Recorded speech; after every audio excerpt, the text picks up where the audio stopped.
দর্শক, এই মুহূর্তে লালমনিরহাট থেকে সরাসরি যুক্ত হচ্ছেন সহকর্মী তন্ময় আহমেদ নয়ন।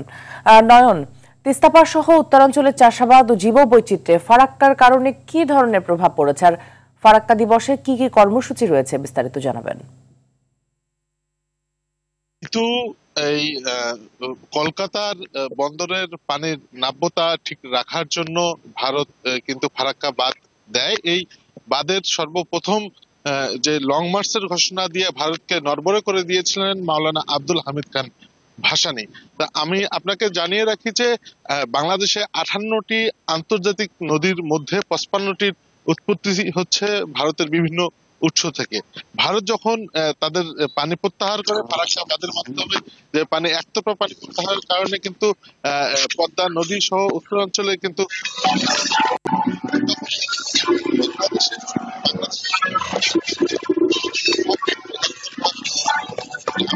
আপনাকে দেখাতে চাই যে সরাসরি দেখাতে চাই যে আমি আপনার তিস্তা পারি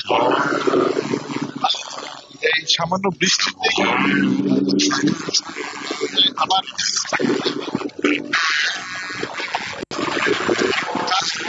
বাঁধের কারণে কিন্তু ঠিক একই অবস্থা পদ্মার চরে। এই ফারাক্কা বাঁধ এখন আমাদের যেটি দরকার, ফারাক্কা বাঁধের কারণে আমাদের যে সমস্যাটা, এটি আসলে মানুষজন বলতে পারে না। এজন্য কূটনৈতিক তৎপরতা দরকার, জনসচেতনতা দরকার এবং ঐক্যবদ্ধ জাতিসত্তা আমাদের দরকার। আমরা বৃষ্টির থেকে পাই হচ্ছে 7 ভাগ পানি এবং 93 ভাগ পানি পাই হচ্ছে ভারতের হিমালয় বরফ গলা এবং ভারতের বৃষ্টি থেকে। এবং এই মাওলানা আব্দুল হামিদ খান ভাসানী যে ফারাক্কার যে কর্মসূচি, এখান থেকেই কিন্তু সারা বাংলাদেশের মানুষ কিন্তু এখন সোচ্চার, এখন কিন্তু ভারতের একতরফা পানি প্রত্যাহারের বিষয়ে কিন্তু প্রতিবাদ করছে। ফারাক্কা দিবস উপলক্ষে বিভিন্ন কর্মসূচি গ্রহণ করা হয়েছে জেলা প্রশাসনের পক্ষ থেকে। আমরা খবর নিয়েছি ফারাক্কার আজকের এই ফারাক্কা দিবস উপলক্ষে মানুষের মনে প্রতিবাদের ঝড় উঠেছে। নতুন করে নতুন উদ্যমে ভারতের একতরফা পানির